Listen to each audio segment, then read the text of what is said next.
Muy bien, bueno, pues muchas gracias por organizar esta charla taller, gracias al PH de Chile, gracias Patti, Andrea. Bueno, a mí me gustaría enfocar esta charla taller desde el punto de vista de la liberación del ser humano, ¿no? Sabemos que el ser humano a lo largo de la historia, si hay algo que le ha movido, ha sido la superación del dolor y del sufrimiento, ¿no? Liberarse de ese dolor y de ese sufrimiento, de las condiciones que le han ido creando dolor y sufrimiento, ¿no? Y la renta básica puede ser un elemento que ayude a eliminar buena parte de dolor y buena parte de sufrimiento también. Así es que me gustaría enfocarlo desde ahí, ¿no? Enfocar esta charlita, este taller.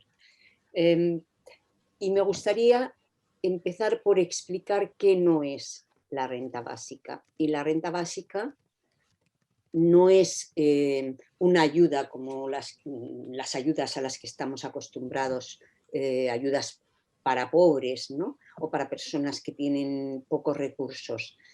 No, no se trata de esto, de una medida de este tipo. Esas ayudas para pobres que por otro lado en este momento están dando respuesta a situaciones muy complicadas en muchas partes del mundo, allí donde es posible, de todos modos, como bien sabemos, están apoyadas, mejor dicho, se basan en la caridad y generan no poca dependencia, cronifican la pobreza, algo que está muy estudiado especialmente en algunos países, por ejemplo aquí, en el Estado español, y además producen otra cosa y es que estigmatizan a quienes la reciben. Implican además las ayudas para pobres una mirada de superioridad del que da en respecto a quien, a quien las recibe, ¿no? Entonces, ¿perdón? Sí, creía que alguien, que ocurría algo. Bien. Así es que decía, no hablamos de ayudas para pobres. Estamos hablando, al hablar de una renta básica universal e incondicional, estamos hablando del derecho, el derecho, el que consideramos debería de ser el primer derecho a desarrollar por Naciones Unidas y por todos los estados, que es el derecho a tener la subsistencia asegurada y condiciones de vida dignas. De esta manera es como la defendemos desde la red de humanistas por la renta básica en la cual participo, ¿no? Así es que, insisto, al hablar de renta básica estamos hablando de derechos y derechos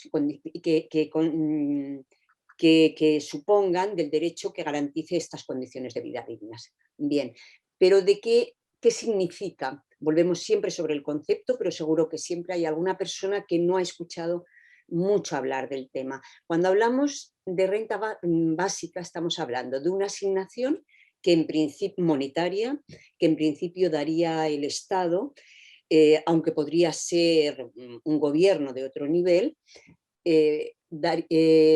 y que tendría 4 características. Una que es universal, es decir, que se le entregaría a toda la población, absolutamente a toda la población de un territorio. Después, además de universal, sería incondicional. A nadie se le pediría, se le preguntaría por su riqueza o su pobreza, por su origen, etcétera, etcétera. Se le entregaría sin pedir, sin preguntar nada a nadie y sin pedir ninguna cosa a cambio. Además de universal e incondicional, se trata de una asignación individual, a diferencia de las ayudas, de esas ayudas de las que hablábamos al comienzo, para pobres que en general se entregan a la unidad familiar y que además, si existe un hombre, un varón en esa unidad familiar, normalmente es el titular de esa ayuda, con la dependencia que eso genera eh, hacia las mujeres quedan nuevamente en esta situación en dependencia hacia el hombre igualmente que los hijos, ¿no? Y además sería una asignación suficiente para poder contar con condiciones de vida que nos permitan comer, un lugar donde dormir, tener condiciones de comunicación, etc.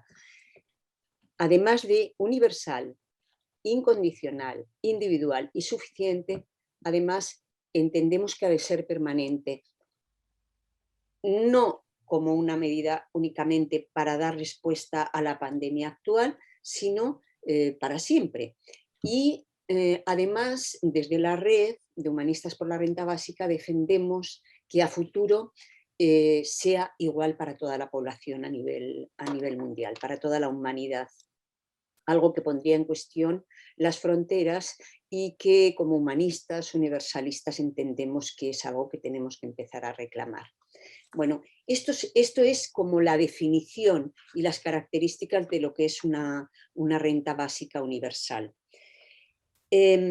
Como sabemos, ha sido en los últimos años cuando se ha empezado a defender con mayor fuerza esta medida, pero viene de más lejos. Ya desde hace unos siglos hubo autores, filósofos, que reclamaban que a las poblaciones había que compensarles de algún modo por privatizar las tierras, por ejemplo, que eran de todos.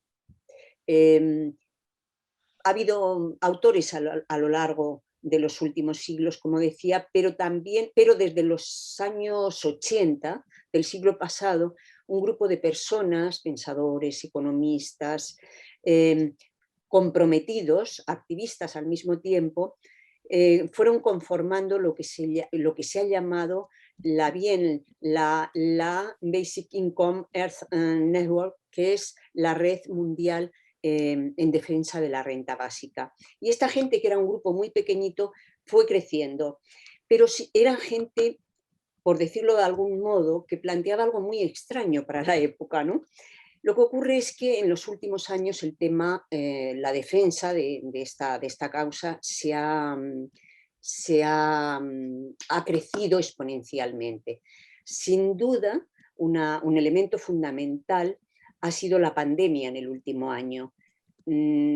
Desgraciadamente, la pandemia ha llevado a que millones de personas quieran desarrollar su empleo y no puedan, o que un montón de empresas hayan caído, por ejemplo. Con lo cual se ha agravado una situación, pero una situación que no es nueva, es una situación que ya venía de lejos, que hemos ido comentando, anunciando, que los especialistas la han ido anunciando desde hace mucho tiempo, y que tiene que ver con dos elementos que son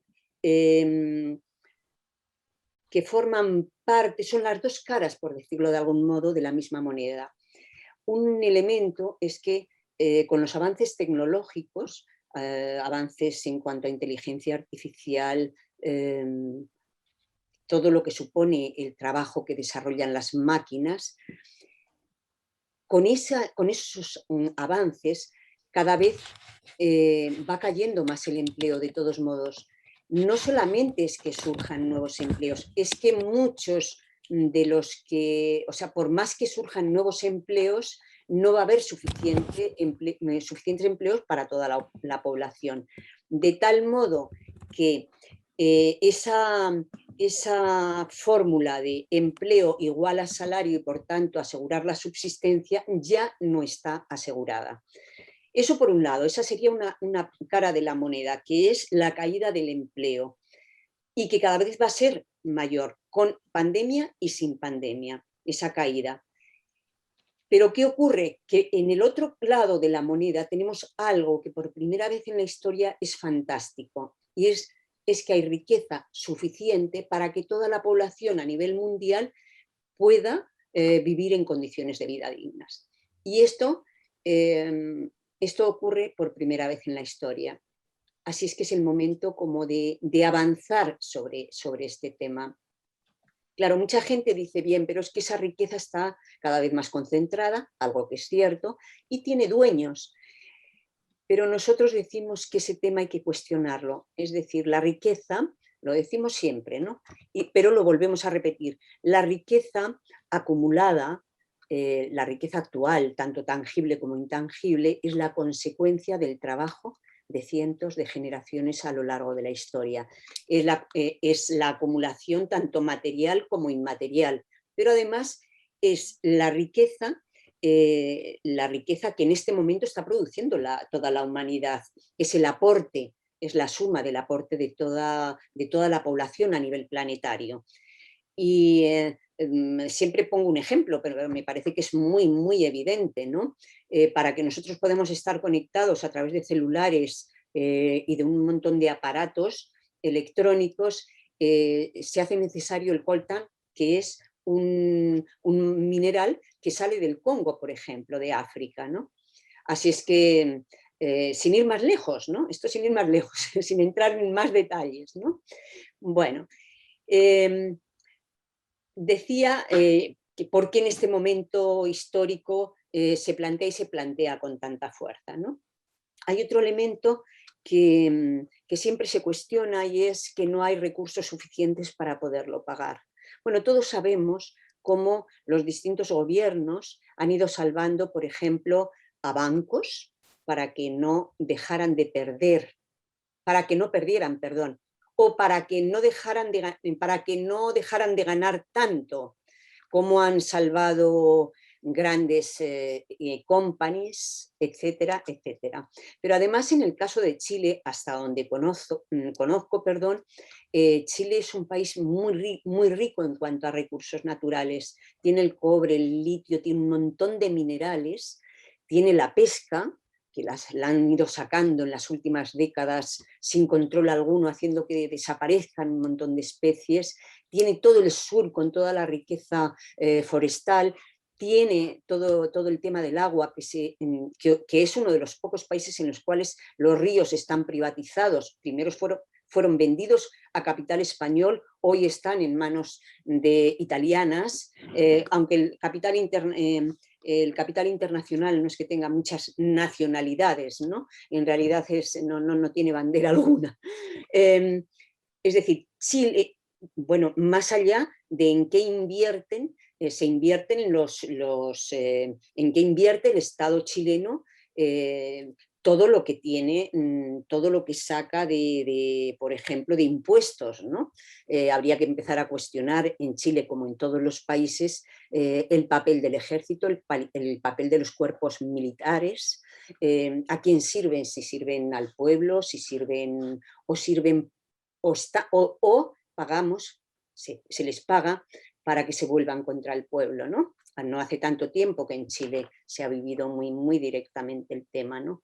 Muy públicamente además. Bueno, en realidad es un tema de concepción, porque hay países o estados, por ejemplo, el de Alaska, donde hay una especie de renta básica que no es suficiente, pero sí es universal y es individual, y que como tienen una concepción distinta de sus recursos naturales y entienden que los recursos, todo lo que está en el subsuelo le corresponde a toda la ciudadanía del Estado, lo que hacen es que a final de año parte de los beneficios del petróleo, entendiendo que al ser un bien de todos y un bien que no es renovable, al convertirse en una pérdida para toda la población, entienden que los beneficios del petróleo que gestiona el gobierno han de volver de algún modo en una parte, al menos a la población. Así es que a final de año se le devuelve alrededor de $2.000 a cada ciudadano de Alaska. Esto desde hace décadas, por ejemplo. Eso supone una concepción, como decía, muy, muy diferente. Bueno, decíamos que hay avances sobre todo en los dos últimos años, a mi modo de ver, ¿no? Pero también hay resistencias y en general creemos que las resistencias vienen por el lado de los muy ricos, ¿no? Y bueno, sí, también ponen sus grandes resistencias, no quieren colaborar, no quieren en realidad devolver a la gente lo que mínimamente aquello que les ha hecho ricos a ellos, ¿no? En realidad, parte de lo que han robado, si me permitís, ¿no? Pero no es del todo así. Hay ricos que que entienden que es necesaria una renta básica, aunque la mayoría no lo vea todavía, pero para mí, desde mi punto personal, la mayor resistencia está en la cabeza de la gente. Nos educaron, y es el papel que cumple la educación, es el papel que, por el cual se organiza el sistema educativo en general, y es para asegurar que el sistema sigue. Entonces, esos saberes que nos enseñan, pero sobre todo el sistema de valores y creencias que se nos inculca. Y en ese sistema de valores y creencias hay una parte básica, fundamental, un pilar que tiene que ver con el mantenimiento de este sistema y que tiene que ver con que nos convencen de que el único modo de poder subsistir es con un empleo, ¿no? A través de un empleo. Es decir, haciéndonos de algún modo esclavos, solo que saben, conocemos bien la historia, saben que si pagan algo por ello, vamos a trabajar más que si no nos pagan nada. Pero entonces, superado en general en la media del planeta la etapa de la esclavitud, somos un poco menos esclavos, pero muy esclavos todavía. Eso de ganarás el pan con el sudor de tu frente, pues está muy incorporado, de tal manera que es la mayor resistencia. Es curioso cómo en general la mayor parte de la gente entiende que todos debemos tener derecho a la educación, a la salud, a un sistema sanitario, etcétera, etcétera, pero la gente no comparte o comparte mucho, demasiado todavía, eso de que, perdón, no comparte el que todo el mundo, toda persona, por el hecho de haber nacido, ha de tener el derecho a poder subsistir con independencia de que esté empleado o no, o de las ganas que tenga de trabajar a cambio de un salario o no. Por cierto, siempre lo aclaramos y me gustaría aclararlo de nuevo, que diferenciamos empleo de trabajo. El empleo, como bien sabemos, pues es un trabajo por el cual se paga un salario, por cierto, cada vez peor pagado, porque como les sobra cada vez más millones de personas, pues se pueden permitir por el mismo empleo pagar menos. Así es que casi todos los derechos que se habían conseguido hasta ahora en muchos países van cayendo así como a toda velocidad, ¿no? Y está el trabajo, que es mucho más amplio, que está el empleo, pero además es todo el trabajo que desarrolla, el trabajo de cuidados, el trabajo artístico, el trabajo solidario, el trabajo que desarrollamos desde las organizaciones a cambio de sentirnos muy bien, de saber que estamos poniendo un granito de arena o intentando poner un granito de arena para un mundo mucho mejor, pero por el cual no cobramos nada, ¿no? Todo ese trabajo, que en realidad hace mucho más a la vida, no está considerado como tal, y de existir una renta básica, realmente eso nos permitiría de algún modo reconocer ese trabajo, compensar ese trabajo, ¿no?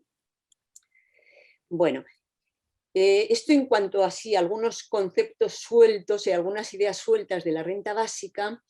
A mí me gustaría comentar algunas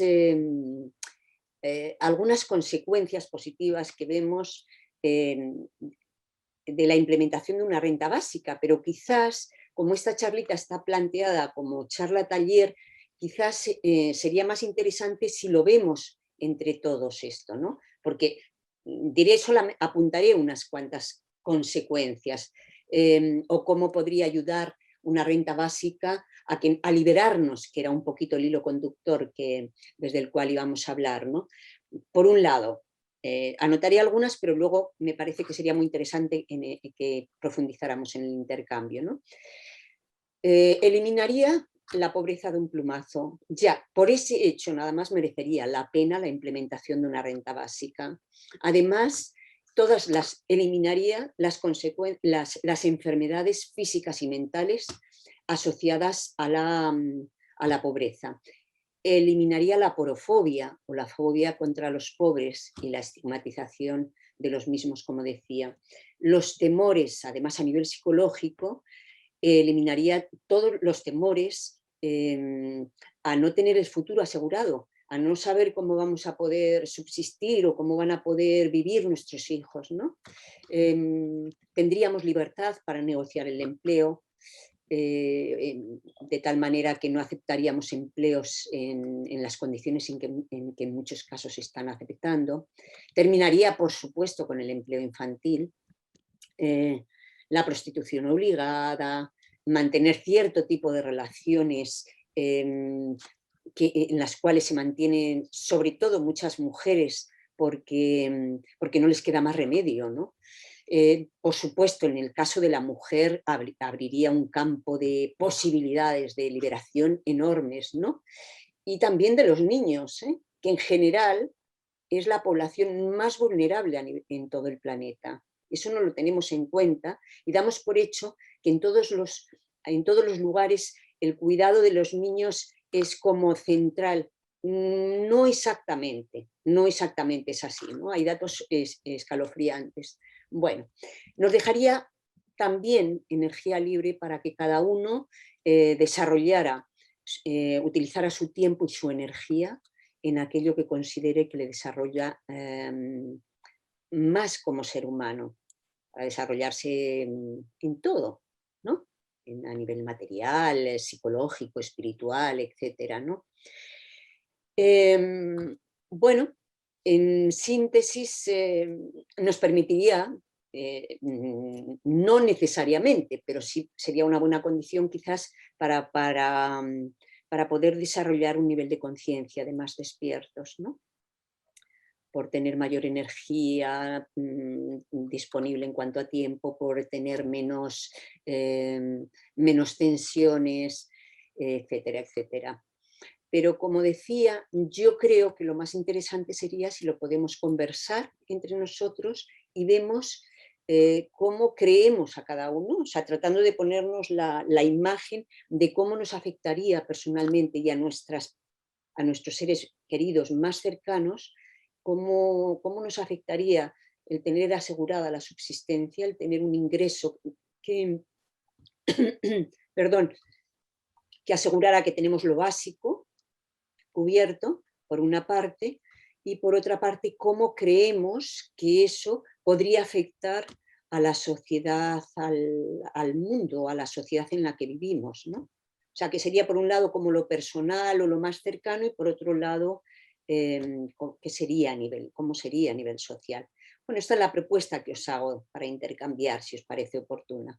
Hola, Helmut, nos volvemos a encontrar. Tanto tiempo, ¿cómo has estado? A ver,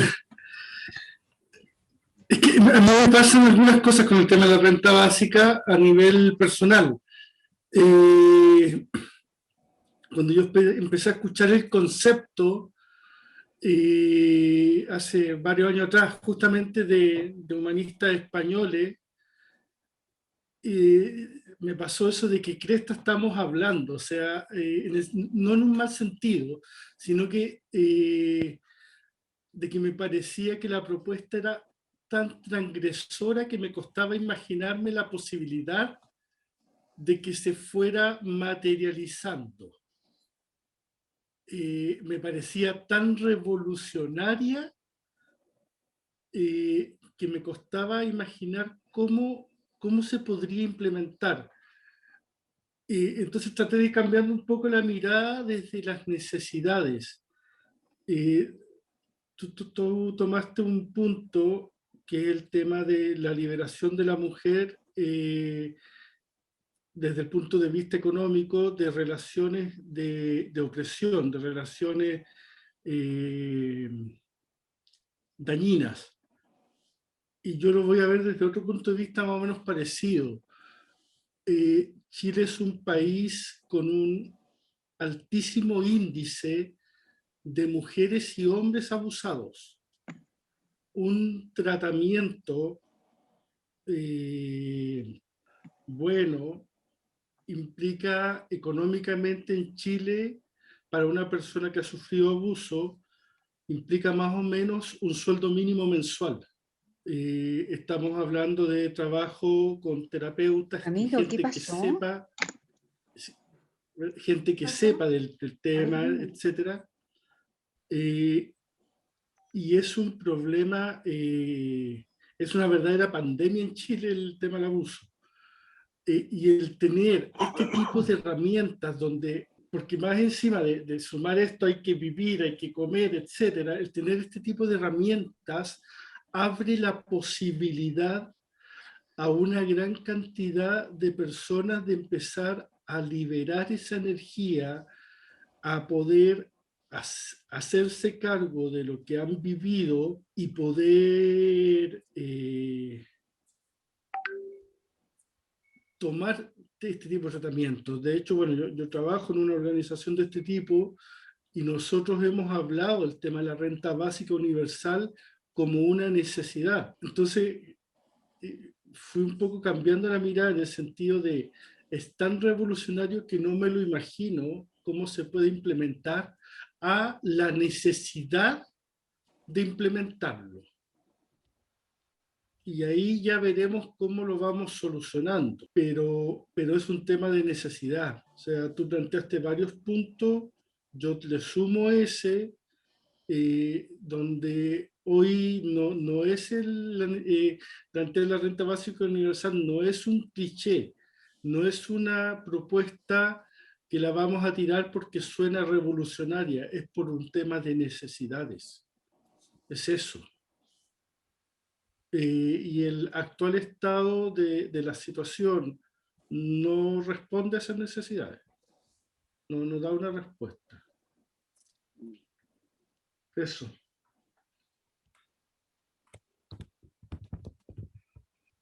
A mi modo de ver, Helmut, en realidad hay fondos, en realidad ven la necesidad, pero se niegan porque supone poner en cuestión la propiedad privada de algún modo, es empezar a tocar el tema. Y entonces ese sí es un tema muy central. Es por eso, porque a veces las ayudas son muchas más por otros lados, pero no quieren meterse con el tema. Quieren, pero avanzan, hay como 80. El otro día nos contaban que había como 80 pruebas piloto en este momento. Como tú decías, por pura necesidad. Hago así con el brazo porque te estoy viendo a la izquierda en la pantalla. Augusto creo que quería hablar. Sí, yo quería agregar a lo que ha dicho Helmut, que a mí también al principio me sonó extraño, ¿no? La primera vez que lo oí hace unos años.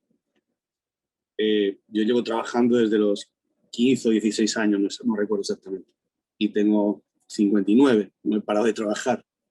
Entonces me planteaba en estos días, coño, con la renta básica, de verdad que yo me sentiría cómodo recibiendo un dinero del Estado mensualmente por no hacer nada, ¿no?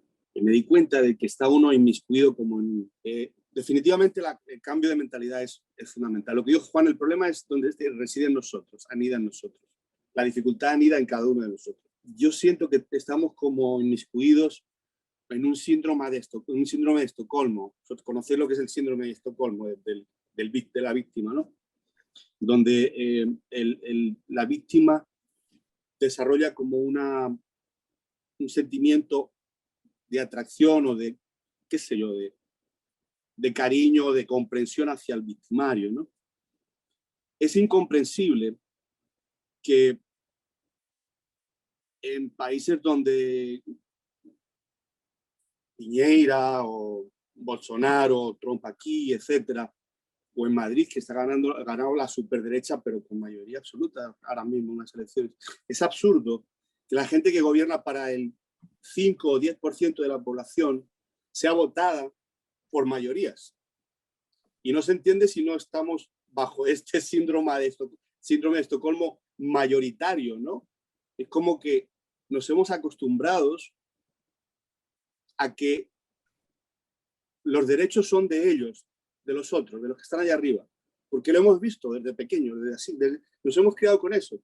Y entonces nos sentimos que podemos hacer el esfuerzo por acercarnos y merecer algo, pero nosotros no somos parte de.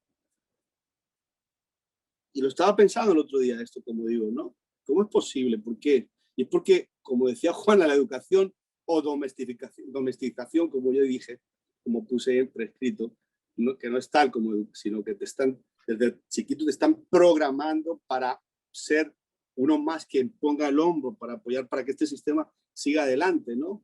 Con todas sus fallas. Es decir, somos víctimas nosotros mismos de lo que hacemos. O trabajamos más bien contra nosotros mismos, ¿no? Es absurdo, pero es así. Así es como funciona el sistema, es muy gracioso. Tenemos que cambiar la mentalidad, definitivamente. Yo veo, si conocéis el juego del Monopolio todos, o el Monopoly, imaginaros que la renta básica, imaginaros que la vida ahora mismo es que hay jugando 4 y a uno le dan todo, o a 2 le dan todas las fichas y todo el dinero, y el banco a otros 2 no le da nada. Y así empezamos la vida. La renta básica sería jugar al monopolio de verdad, con las reglas como deben ser, donde hay todos los 4 jugadores le dan la misma cantidad de dinero al principio del juego, como debe ser, como es el monopolio. Esa es la renta básica. Es tan simple como eso. Es poner las condiciones, subir un paso para todo el mundo y poner las condiciones iguales para todo el mundo. Es muy simple. Por lo menos yo lo veo muy simple. Debe ser complicado para los economistas y para la gente que les pone mucha cabeza, pero dinerito hay. El banco tiene el dinero. El juego tiene el dinero para todos. Pero tenemos que cambiar la mentalidad. Y la tiene que cambiar la gente de allá arriba que tiene miedo también, ¿no? Porque tienen el poder. Bueno. Concuerdo con lo que se ha dicho. Lo que podría agregar es que la renta básica universal es como volver al origen de la civilización. Los pueblos ancestrales tenían muy incorporado esto de que todo lo que existía en la naturaleza, todo lo que nos permitía subsistir, no era propiedad de nadie en particular, sino que era algo para compartir entre todos, para asegurarle la subsistencia a todos. Hasta la educación era una cosa compartida, no había escuela, pero distintos integrantes de la aldea, digamos, ayudaban a la educación de los niños. Todo era, o sea, el concepto del compartir era la forma natural de convivencia. Pero en la historia vemos cómo fue eso trastocándose y empezó a incorporarse esto de la posesión, ¿no? Cuando esos pueblos antiguos empezaron a operar en base a quién tiene más animales en el patio de la casa, quién tiene más territorio, y nosotros queremos tener más que el que está al lado. Ahí se empezó a complicar la cosa. Entonces es un tema paradigmático, que lo que hemos leído algo del patriarcado tiene mucho que ver con ese paradigma, el paradigma, digamos, del poder, del control de arriba hacia abajo, de la competencia, ¿cierto? Entonces, la renta básica universal por sí sola, sin cambiar el paradigma, no se ve muy fácil. Porque lo que se ha dicho acá, o sea, no es solamente una cuestión de cambiar las constituciones, cambiar las leyes, cambiar un poco el orden de la política a nivel planetario, sino que significa de verdad un cambio paradigmático, y el cambio paradigmático va más allá de las cosas externas como una constitución o las leyes, opera en la subjetividad de cada uno de nosotros. Entonces, ¿de qué manera podemos ir avanzando en ese proceso de cambio paradigmático. Ahí surge como la pregunta, ¿no? O sea, cuando empecemos a cambiar el sistema de valores y no creamos que la felicidad tiene que ver con acumular, con tener más que el otro y el éxito al estilo sueño americano, sino que entendamos lo que se ha dicho acá, de que en realidad nosotros estamos en esta vida no para acumular riqueza, sino que para desarrollarnos como seres humanos. Entonces, no lo veo tan simple, lo veo complejo. Termino diciendo de que sería muy bueno tener más ejemplos que no sean solo lo que comentaste de Alaska, porque Alaska es una realidad bastante distinta a un país cualquiera, a una comunidad cualquiera. Son condiciones bien especiales. Sería bueno que en el mundo hubieran experiencia a nivel micro de renta básica universal, pero que ahí en esa sociedad o en esa comunidad realmente se pueda observar un cambio paradigmático. Y eso darle visibilidad. Creo que es una manera, a mi modo de ver, de ir dando los pasos. Porque está difícil convencer al planeta entero de que de un momento a otro tenga un cambio paradigmático eso. Pero con el efecto de demostración, ojalá fuera aquí Santiago de Chile o fuera Chile el ejemplo, pero no lo veo como un pionero en esto. Pero no sé, Juan, ¿qué antecedentes hay de experiencias, más allá de lo que contaste de Alaska, de implementación de la renta básica universal?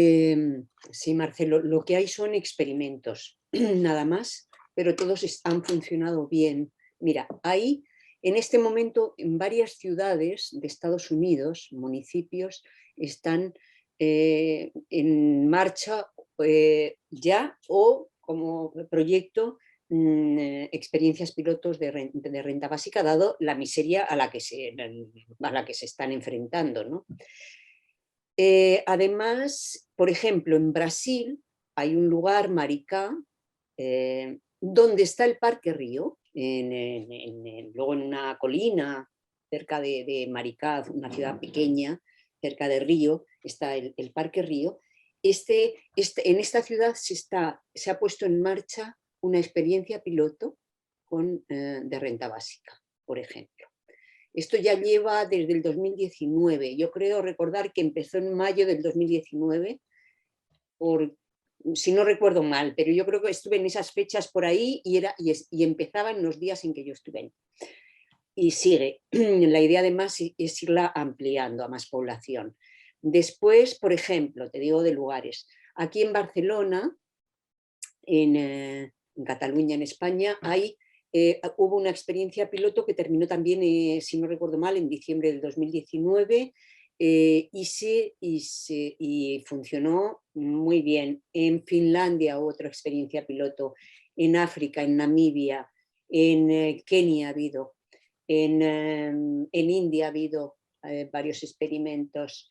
En una ciudad pequeñita de Italia que nunca recuerdo el nombre, en Países Bajos, la primera que se hizo fue entre 1974 y 1979 en Canadá, en una ciudad, a ver si recuerdo ahora el nombre, en Dauphin, que puso en marcha esa experiencia piloto, la puso en marcha el padre del actual presidente, que era presidente de Canadá en ese momento,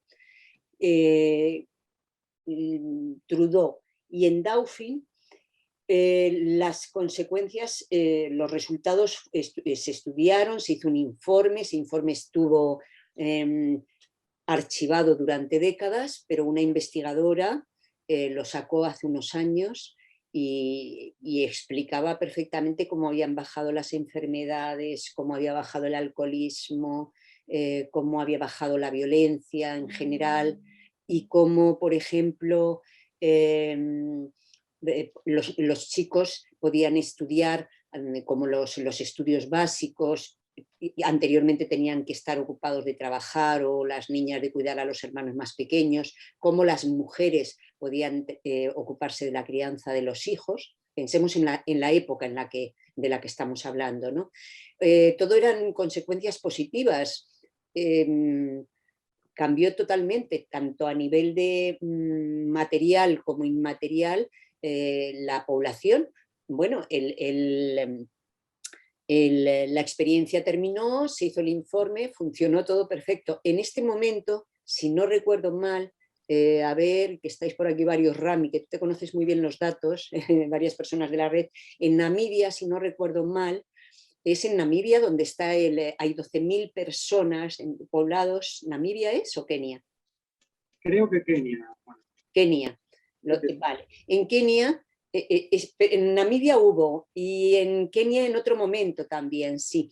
Entonces, en Kenia hay varios poblados donde a toda la población se le está dando una ayuda. Bueno, hay distintas pruebas, ¿no? Hay como algunas ayudas son sin condición alguna, otras ayudas son para, bueno, y lo interesante de esta de Kenia, de esta experiencia piloto, es que va a ser durante 12 años, con lo cual da tiempo a ver una evolución mucho más larga, ¿no? A mi modo de ver, de todos modos, Marcelo, cuando yo te vi, que tú no te acuerdas de mí, pero yo sí me acuerdo de ti, de haberte visto en una sede del PH de Chile, yo estuve la primera vez que estuve en Chile para hablar de este tema, hablando de este tema, mejor dicho, no para hablar de este tema, hablando de este tema, fue en noviembre del 2017, cuando salieron elegidos algunos diputados por el PH, ¿sí? Fue en noviembre del 2017. En esos días, y luego en enero del 2018, estuve dando alguna charla en Santiago. Era chino, no. Como se dice aquí, lo siguiente, hablar de la renta básica. Los muy amables, la gente que me conocía, algunas de las personas que me conocían, amablemente asistieron a una charla que di en un centro cultural de La Reina, donde estuvo organizado por otra amiga que no recuerdo, que me disculpe el nombre, pero quien hizo de presentadora era la Paulina Hunt. Bien, allí estuvimos unas cuantas personas.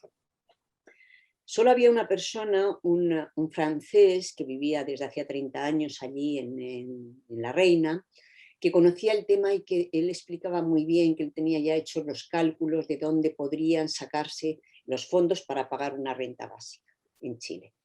Pero el resto me trataba con mucha amabilidad, pero pensando que estaba absolutamente de psiquiátrico. Como mucho, como los humanistas somos muy amables, pues por supuesto siempre me trataron muy bien, pero no era tema. En el 2018 o 19 estuvo el Foro Latinoamericano, ¿sí? Presencial allí. Y hubo una mesa de economía donde tratamos de la renta básica y estuvimos 5 personas hablando del tema. 5. Multitudes, ¿no? Cuidado, de los cuales 4 éramos de otro país. O sea, había un chileno. Bien, éxito total. Yo creo que en este momento estamos a años luz, ¿sí o no? En Chile hay gente, o sea, el PH de Chile habla, otros partidos, Renovación Democrática, no recuerdo cómo se llaman, otros partidos hablan de políticos, hablan del tema de la renta básica. Por lo menos se habla. Eso era impensable, pero también era impensable el 18 de noviembre del 2019, de octubre del 2019, que se fueran a saltar en las estas, no recuerdo cómo le llamáis, los metros, y que pasara lo que pasó en Chile, ¿sí o no? A lo mejor también hay futuro, estoy segurísima de que hay futuro en Chile, y en Chile con la renta básica y por supuesto con todo lo demás, ¿no? Pero también con la renta básica. Yo creo que hay digo Chile porque era uno de los países donde yo sentía, en un par de viajes que hice en los últimos años con el tema por Latinoamérica hasta llegar a algunos lugares de Estados Unidos, uno de los países donde había más resistencia era Chile, es cierto. Pero a mí me parece que se ha avanzado enormemente, pero mucho, mucho. Y yo creo que es un tema, porque el problema es mundial, entonces yo creo que es un tema de presión mundial y de crisis mundial y de respuesta a nivel mundial. Como dice siempre un referente aquí en España y para mucha gente, en Latinoamérica también, Daniel Raventós, un economista con el cual hemos trabajado mucho y seguimos trabajando, pues como él dice, cuando en abril del año pasado, del 2020, creo recordar que fue el Financial Times, no importa, un diario de estos referentes en Estados Unidos, habló de que quizás habría llegado el momento de la implementación de una renta básica, o cuando Naciones Unidas, cuando Guterres defiende una renta básica, cuando tanta gente habla de una renta básica, cuando en Davos, ese lugar donde se encuentran quienes generan, quienes son responsables en buena parte de los desastres actuales, cuando en Davos se ha hablado ya 2 o 3 veces, invitados por la propia organización, se ha hablado de renta básica universales porque de todos modos estos señores del poder y de la guerra estos señores están preocupados por la situación y buscan alternativas. Y yo creo que antes de enfrentarse a grandes conflictos sociales, probablemente van a ir testeando, van viendo y se va a ir poniendo en marcha, ¿no? Yo estoy convencida y además va a mucha velocidad, Muy bien, estamos llegando ya al final de la actividad. Se nos ha pasado el rato, pero realmente volando. Un tema muy interesante en el que todos obviamente tenemos una postura y una forma de verlo y una forma de aplicarlo. Yo quedé alucinada con el tema porque para las mujeres sería una materialización en lo que es realmente la autonomía financiera, y eso significaría dejar atrás muchos de las vulneraciones a las que estamos expuestas en general. Así que quedé dando vuelta con eso. Yo creo que todos aquí vimos una aplicación distinta a esta iniciativa, y que es maravillosa y que por supuesto es tan humanista. Muchas gracias a todos. Muchas gracias, Juana, te pasaste. Y esperamos poder seguir viéndonos más adelante en nuevas actividades.